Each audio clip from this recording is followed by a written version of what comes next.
Welcome to this episode of Disease Du Jour on the topic of the Merck Equine Respiratory Biosurveillance Program with Dr. Duane Chappell. Dr. Chappell has spent his career bettering the health of horses through his work in the field, in the classroom, and in research projects. He joined the Merck Animal Health Equine Veterinary Professional Services team in 2014 and currently serves as Associate Director, Equine Pharmacovigilance and Professional Services. Dr. Chappell practiced at mixed animal clinics in the Midwest. He owned and managed solo and group practices and was the resident veterinarian at Richland Ranch Quarter Horse Breeding Farm for many years. The Disease Du Jour podcast is brought to you in 2021 by Merck Animal Health. Thank you, Dr. Chappell, for joining us today to talk about the Equine Respiratory Biosurveillance Program. Thank you, Kim. I look forward to our discussion and interaction today. Well, let's just jump right in and tell our audience a little bit about the background of how this program got started and how it evolved through the years. Well, it started back in 2008 when we actively started collecting samples, and as you can imagine, the preparations occurred several years before that, leading up to the initiation in 2008.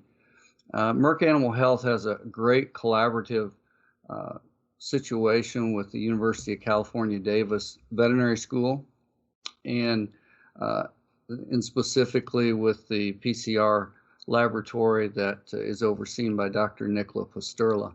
It's been an ongoing program since that time, and to study the prevalence and epidemiology of very relevant viral and bacterial respiratory, or specifically upper respiratory pathogens.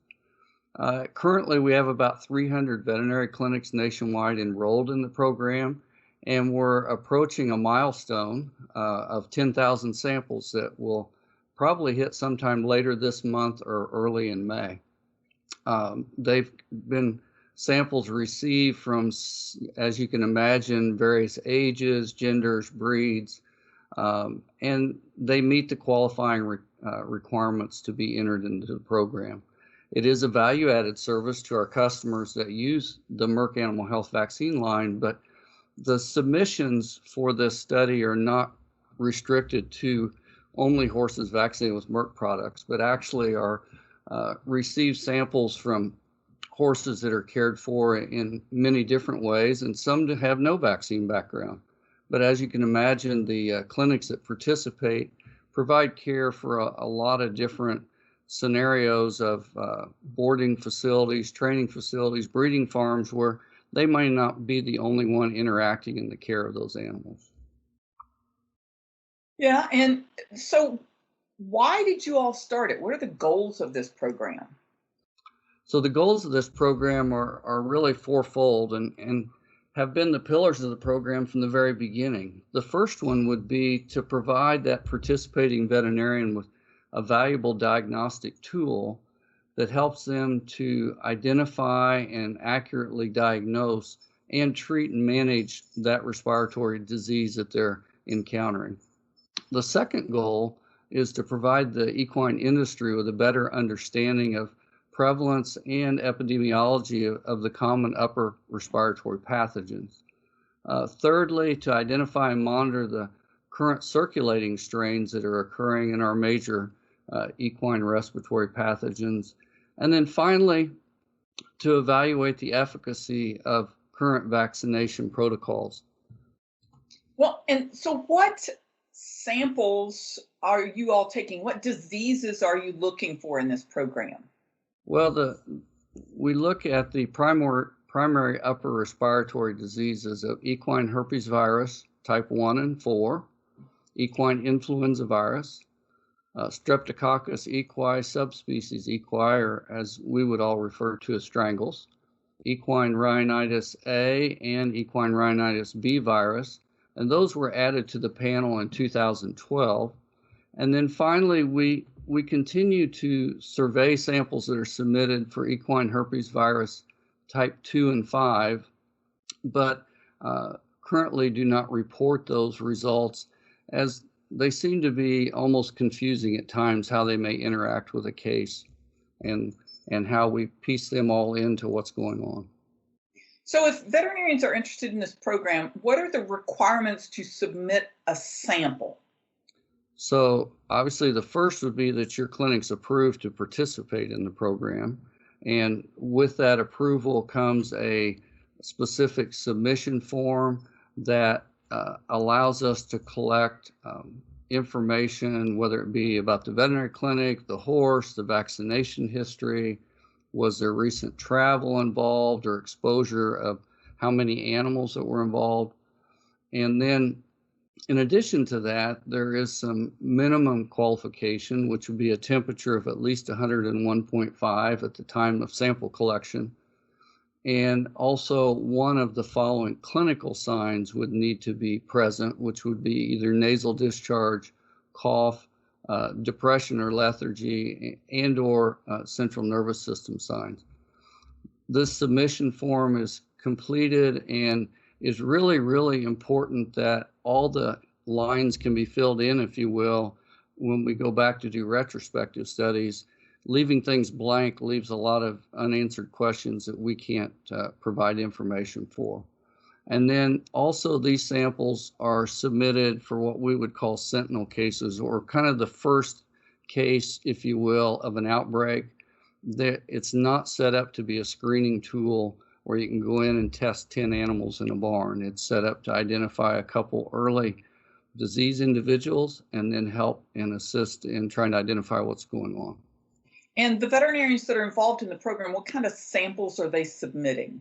They're going to collect 2 nasal swabs and 1 5 ml purple top tube. The nasal swabs can be collected at the same time, so they can pass 2 swabs up 1 nostril and collect those samples. And we found that how those samples are handled and how that collection process occurs is very important to trying to identify a pathogen.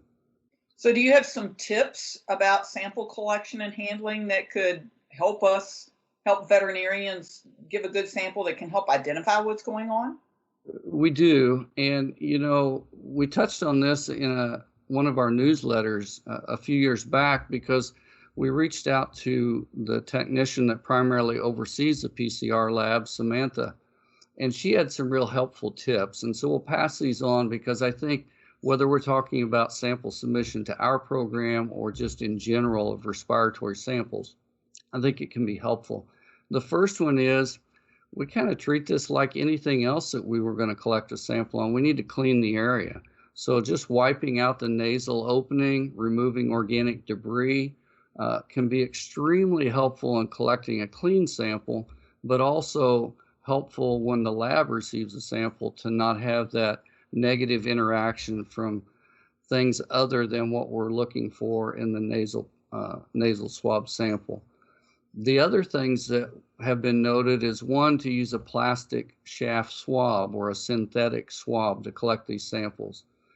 Wooden shaft swabs or cotton swabs typically have remnants of some of the herbicides or pesticides that were present when that cotton was grown, and then once it was harvested and then made into a swab can be interfering. Also, the swab fibers of a cotton swab are a little more sticky. They're a little harder to extract that sample from, so the lab would much prefer a synthetic swab. Just a reminder, make sure that swab's in there long enough to actually absorb and collect the sample. 15 seconds is often preferred, but there's times it's kind of challenging. Once you pass that swab, the game's on, and some horses don't really appreciate having that done. And so we want to make sure that we can get an adequate sample size to be able for the lab to do what they want to do. If we don't have virus transport media available, which we provide to some of our customers that are participating in the program, or they've ran out, they can just place that swab in a red top tube. But more importantly is, after that sample's collected and placed in the tube, is to keep it refrigerated, because the clock starts ticking on the breakdown of that DNA, RNA material.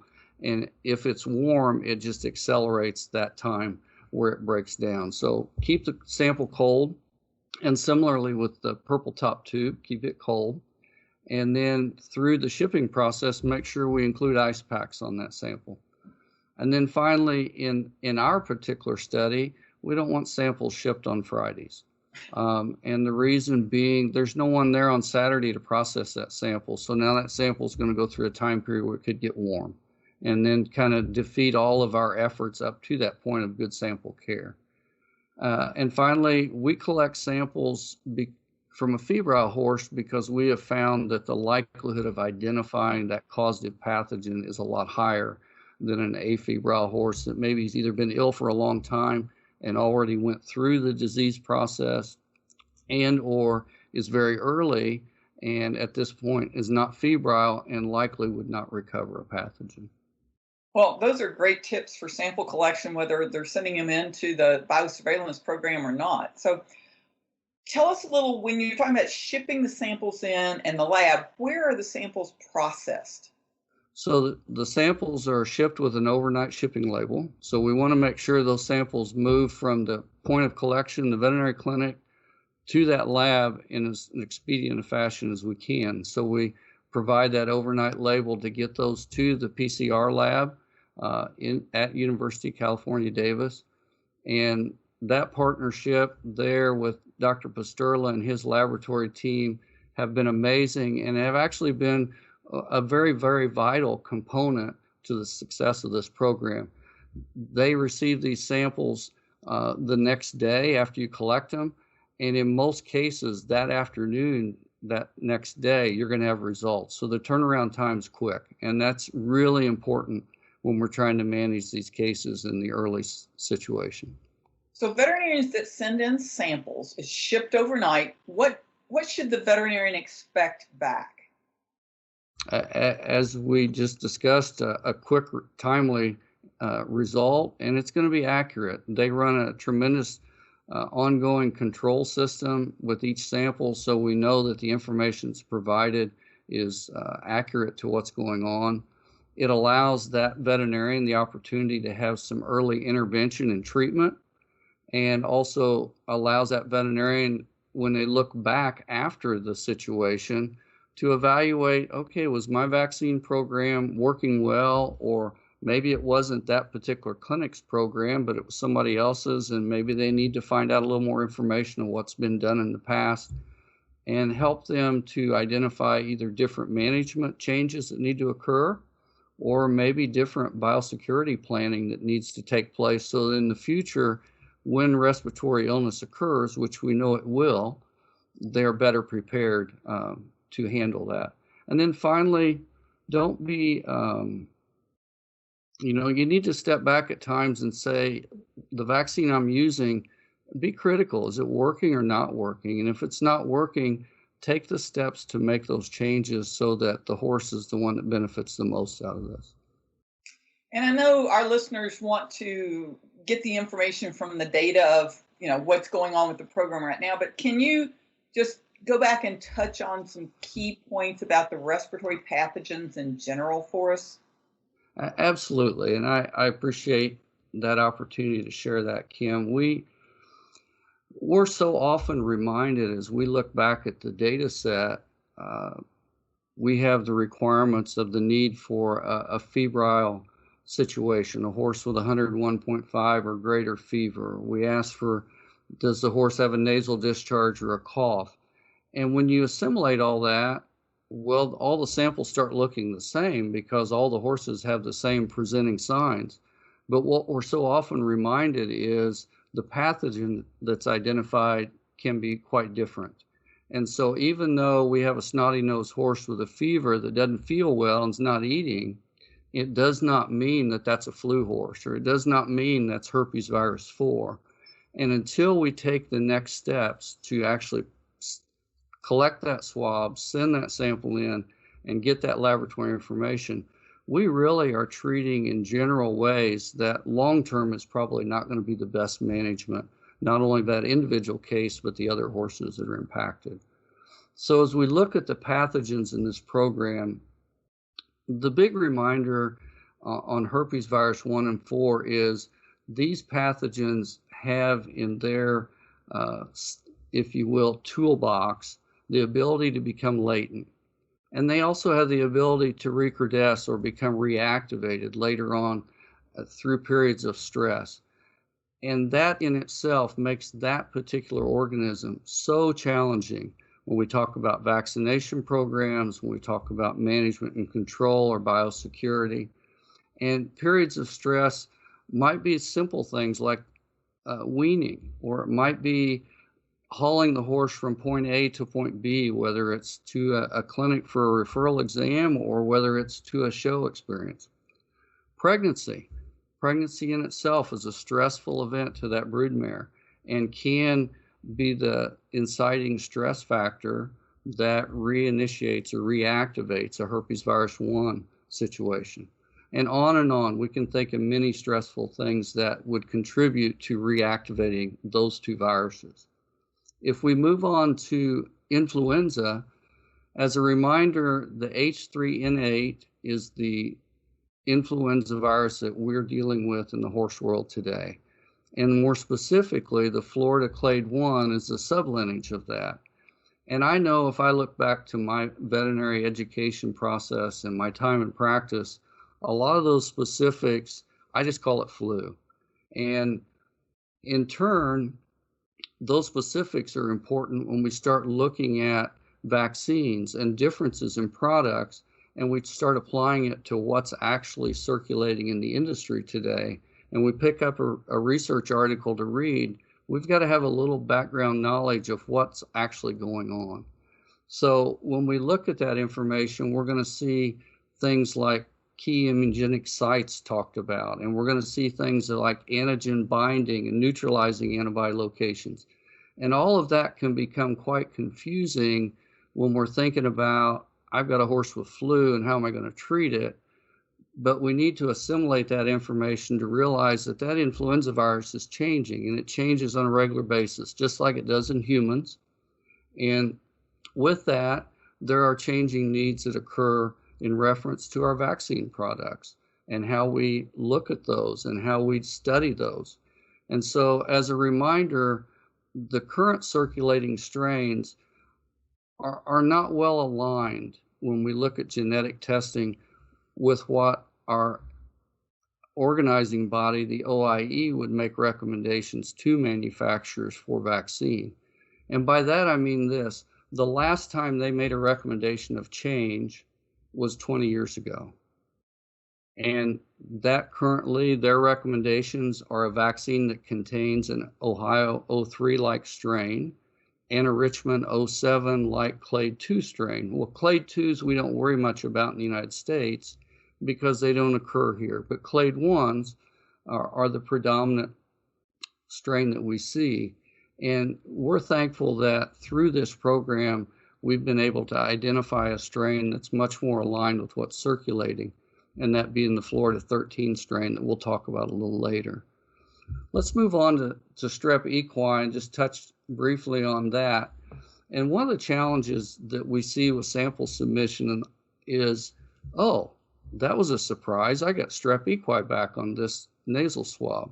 And that's to remind us that this disease has its challenges with silent carriers. And that contributes often to how we manage or try to prevent this disease. And then lastly, equine rhinitis A and rhinitis B.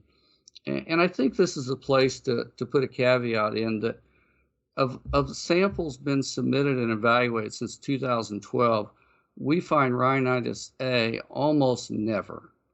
And almost never being likely because the nasal swab sample that's being submitted to qualify for this study may not be the best sample to identify this pathogen. And we acknowledge that, and we know that. But rhinitis B is becoming to be a little more prevalent, and we do find that from time to time. And oftentimes it's in that febrile horse that we think is probably flu or herpes, and lo and behold, comes back, the primary pathogen is rhinitis B. Well, let's get into some of the key findings from this biosurveillance program, and give us some facts and figures on that, Dr. Chappell. Well, you know, we look into just very recently in the last 4 to 6 weeks, and herpes virus 1 continues to grab all of the press, grab all of the headlines. and rightfully so. The concerns and challenges with the neurologic form bring a lot of fear into our horse owners and even to veterinarians, in the fear of managing a large outbreak that could occur. But from our study, it's really much lower on the occurrence list of respiratory pathogens on a regular basis. We commonly see equine herpes virus 4 as the leading pathogen. If we look at the life of the study over 13 years, a third, if you will, of the cases submitted have come back herpes virus 4. But right in behind that, almost as you'd say in a race, running neck and neck, a furlough behind, would be equine influenza virus. And 29% of those samples over the last 13 years have come back flu positive. Next in the list would be strep equi, as we look of how they fall in order at 22%. Rhinitis B is running a little farther behind that, not as frequent, but even below rhinitis B is equine herpes virus 1. So we want people to realize that really the pathogens that are causing more of the primary disease that we manage and treat through febrile experiences, nasal discharge, cough, are more than likely, if we had to choose two, would be either herpes virus 4 or influenza. If we break that data set down a little closer to recent times, what we'll find is, depending upon the time period selected, influenza will even jump ahead of herpes virus 4 in its incidence. And so it is becoming a very prevalent and predominant disease. And as we all know, we've got vaccines for all but a couple or all but one of these viruses or bacteria we study, but we also know the challenges that vaccination can bring and the shortcomings that may be involved. In addition to that, if we layer upon the expected outcome that we see from this study and layer seasonality upon that, it helps that practicing veterinarian step back and say, okay, it's now April, and I'm going out to look at a respiratory case, collect some nasal swabs. I'm going to maybe do an SAA test on it, and all that information assimilated, but I'm kind of waiting for that lab test to come back. So I got to make a decision what I'm going to do for treatment. And we can layer seasonality on expectations of occurrence and give them a little bit of heads up, maybe what to expect. So herpes virus 4 seasonal incidence is typically the fall. It kind of starts rising in August. We see it oftentimes in our weanlings and yearlings, weanlings going through that period of stress, and also that challenge of, in that young age, of vaccinations are a lot of times not completed. And so we've got a naive animal that's ran out of maternal antibodies. But herpes virus 4 commonly will run from August, peaking usually in October to early November. And then we start seeing a decline of positive samples long about December to the first of the year. And right behind that, we have influenza that's starting to run its peak of the year. And that usually starts later in the fall, and occurrence will start somewhere typically in November and start climbing and then kind of start tailing off in March. So we're falling into that time of the year that we don't have a pathogen that always is going to be the common one to find. And so we have to continue to submit samples to know what's going on. Strep equi is a little higher in occurrence in the early part of the year, January through May, as we look at the whole study, but remains steady throughout the year. And kind of reflective of, I think, the disease and how it can just continually circulate in a population, sometimes undetected. Herpes virus seems to be a little bit more prevalent, in the wintertime. And then finally, rhinitis B, we can identify it most months of the year, and it doesn't seem to have that seasonal bump that we see in some of the other diseases. Today's Disease Du Jour podcast is brought to you by Merck Animal Health, the makers of prestige vaccines, Banamine, Panacur, Regimate, Protozil, and other trusted equine health solutions. Merck Animal Health works for you and for horses. Learn more about Merck Animal Health's comprehensive portfolio of products, as well as their ongoing investment in our industry, profession, and community at merckanimalhealthusa.com. So that's really interesting with the seasonal observations. So how does that impact when a veterinarian should be recommending and giving vaccinations? You know, that question was posed by Dr. Valla at an AAEP presentation a couple years ago, because as we looked at our data set and as we just talked about seasonal occurrence of, for example, influenza, typically our vaccinations cycle is March or April of each year, and then followed by a booster if that's given in August or September. And if we add to that the fact that the duration of immunity, specifically in this case influenza, is 6 months, and the occurrence is oftentimes in December, January, that kind of stretches us out, if you will, to the tail end of protection. So maybe we need to slide those vaccinations when they're given a little bit later in the fall to more closely align with periods of exposure when it's the highest, or may closely align when animals are going to be stressed and would encourage these diseases to appear. In addition to that, we need to keep in mind the importance of just semi-annual vaccinations. And I know we've got a lot of pasture horses that don't have a job except to eat grass. They may be retired. They may be the twice-a-year trail horse, but they may live with other horses that do come and go. And it's important that we keep semi-annual vaccinations, especially for our viruses, because the protection is not going to last a year from one year to the next. And it needs to be done more often to keep that, if you will, herd immunity at the proper level to protect all animals. And then finally, as you know, modified live versus killed or inactivated products, and some of those are, and all of our killed products are adjuvanted, are going to also impact planning. Some of our modified live products may last longer than our killed products, or may overlap and provide protection in some of those holes or times of the year when typically we wouldn't have animals in a good state of immunologic protection. Well, while we're talking about equine influenza, tell us a little bit about what have you learned about equine flu during this biosurveillance and all this testing?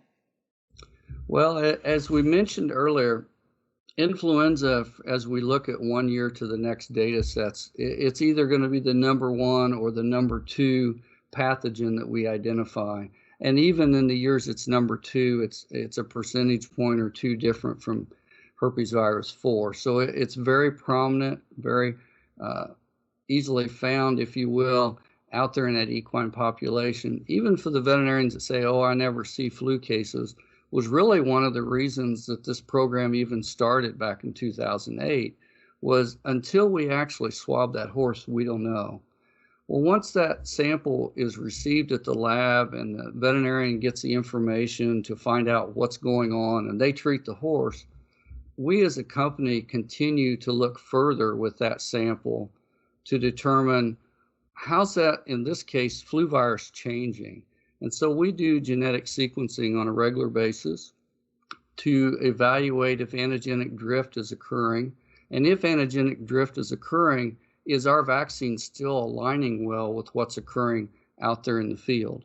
And we're fortunate to say that we found that Florida 13 continues to align well with what we see out in the field. But we also see some distancing, if you will, from vaccines that may have older strains in those.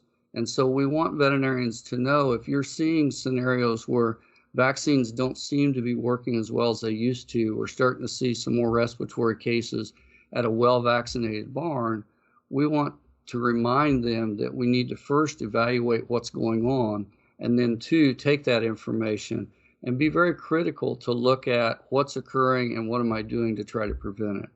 If we look at some of the research work that's been recently presented, Dr. Lee presented a piece in 2019 at the AEP convention through his graduate work with Dr. Pasterla at UC Davis. And they looked at this question of whether antigenic drift is occurring, or was there a new strain of influenza that came to the US that's causing current disease. And he quickly determined through his molecular genetic work that it was not a new strain, but it was the regular strain that we deal with, the Florida clade 1, but it continues to drift a little bit and change at that genetic level. And those changes are enough to impact how well a vaccine is going to align with providing protection. We specifically are thankful for this program because it allowed a sample to be submitted back in 2013 that were later isolated and named Florida 13 through an outbreak that occurred in Ocala. And that's one of the premises of this program, is to be able to receive those samples then as our part in trying to support and encourage keeping up with, if you will, the pathogens as they change. We're doing our background work to identify organisms that we need to update vaccines. And that's what we were able to do with this Florida 13 strain, was update our vaccine and get it to a point where it's still effective in the field today. And finally, as a reminder, not only in that Ocala situation, but I've had several situations since that time, FluAvert's still a wonderful product, and it's a product that can be effective during an outbreak. And some people say, well, why give a flu vaccine after they're already getting sick? It's not the febrile sick horses that we're vaccinating. It's the afebrile population that it hadn't got to that barn yet. It hasn't got to the neighbor's horses yet. It's that putting that, if you will, boundary around horses that have not been exposed, because FluAvert is going to start providing protection much quicker than an injectable product, and can build that fence, if you will, to keep some of those horses in that population from becoming ill. And if we look at the AAP guidelines, it continues to be displayed on those guidelines as well as a treatment, if you will, during an outbreak. In a recent discussion I had with Dr. Sobelhasi about equine herpes virus, which was on the previous Disease Du Jour. If anyone, that was a really great discussion if anybody wants to go back and look at or listen to that. But she mentioned something about, different respiratory diseases happening with different ages of horses and what to expect. So through this biosurveillance, how does age impact the respiratory disease in horses? Kim, there was a pre-held thought, if you will, or belief that most infectious respiratory situations were in our young population. And, once they hit the golden age of 3 or 4 or 5 years old, if we vaccinated them correctly, they just weren't going to get sick from that. So it had to be something else causing that problem. And I hate to burst that bubble, but the truth is, and the data supports, that in the cases of influenza, it's not just our young horse population. And actually, as we break down different ages and look at this data set, we find that it's commonly in horses 1 to 9 years of age. And that's a little bit concerning to know that we've got a population of horses that, and oftentimes are being well vaccinated, and we're hoping that the vaccine's working. And I'm thankful that as I look at this data and I look at the vaccination history it's provided, we're not seeing positive cases coming out of our Florida 13 vaccinates. So we know that the vaccine's working if it's being given correctly, and by correctly meaning twice a year. The age range for some of the other diseases, commonly the EHV4, typically 1 to 5 year olds. So it's not just the weanlings and yearlings, but we're seeing it even in a little bit older horses. And then strep equi, surprisingly, in our study, represents a different age group than you'd expect. And it's more the 6 to 10 year old horse that's more commonly found to have strep equi positive. And using this biosurveillance data, what else have we learned from, has it been 13 years now that this has been going on? It's amazing. It is. And We're finding some of the other information that we request on the submission form. One of them is travel. Has this horse recently traveled in the last 14 days? And we're finding that travel is a risk factor. And it's a risk factor more commonly with flu and herpes 4, as you'd expect. And it's oftentimes the horse that didn't travel but was exposed to the horse that did travel that we get submissions for and find to be positive. Now, that doesn't seem to play as much a part in strep equi, and it seems to be less commonly reported as travel being associated with positive samples. And then finally, we're just reminded that the vaccines we have today and the pathogens we're trying to prevent disease with can only go so far.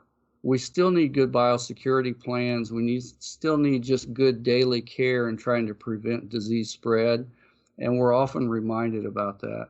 And jokingly, we may look at the COVID situation now and be reminded to wash our hands. And I don't know how we would inflict social distancing in our horse population, but obviously if we can move those animals that are infected far enough away from those that are not, we are going to cut down the opportunities for exposure. Other things we've found is that a high percentage of the influenza positive horses, over half of those horses, have some vaccination history associated with a positive horse. And that may be an under-vaccination situation where maybe the horse had been greater than 6 months since its last vaccination. Or it may be that the product that was used, if known and disclosed, maybe wasn't as effective as it was hoped for. So in any case, we want to make sure that people put the right expectations with vaccines and realize that there's more to do than just give that shot. So how can the outcomes from this program benefit veterinarians as well as horse owners? Well, we try to get that information out to the public. Now, the participating veterinarians have been receiving a biosurveillance newsletter twice a year. And we'll put a feature article about a particular topic in that. We'll also look at data from the last 6 months in the total program and we try to display those in graphs and maps in ways that a veterinarian can take a quick look, see where they are in the country, identify concerns they may have, and then support that information when they're talking to customers. We'll also take some of that information and put it into social media links and also put that into means that can be shared out in the equine industry. We've put together things like infographics about each of the diseases that veterinarians have available as tools to provide to their customers. And those can be back to the old print version as opposed to digital. And you can hang them up in a barn and have them out there where the general public can see them. In addition to that, we continue to try to reach out to larger and larger audiences. And so we have increased the circulation of this information beyond just the participants, but to any other veterinarian that's opted in to receive information from Merck. And we have university type folks and other research related interested parties that are on our mailing list too, because they want to get this information. And then finally, a continued plug for the EDCC. And we're able to share information on a bi-weekly basis to them to get people a little more current information as opposed to these twice a year newsletters. So there's actually a data that's shared with the EDCC every 2 weeks that they post on their site from this study. And, Equine Disease Communication Center, you can do a Google search and find that. But how would veterinarians find out more about becoming involved in this biosurveillance program that Merck has put so much time and effort in? The simplest way would be to have that interested party reach out to myself or one of the other professional services veterinarians on our team. They can reach out to a sales member that is located in different regions around the country, or they could call our professional services number and I'll give that to them right now. It may not be easy for somebody to write it down if you're in a truck driving down the road, but that number is 866-349-3497. Well, let me do that one more time. It's 866-349-3497. And we'd love to have that conversation and be able to visit with them. If they're not involved in the program, how they could become involved in the program. And if they just like to have information, we'd be happy to share that with them too at any point in time. And we will make sure, if you're listening to this podcast on iTunes or Stitcher or something, please do not take your hands off the wheel while you're driving. We will put this number in the article on equimanagement, so you can just go to equimanagement.com and get it.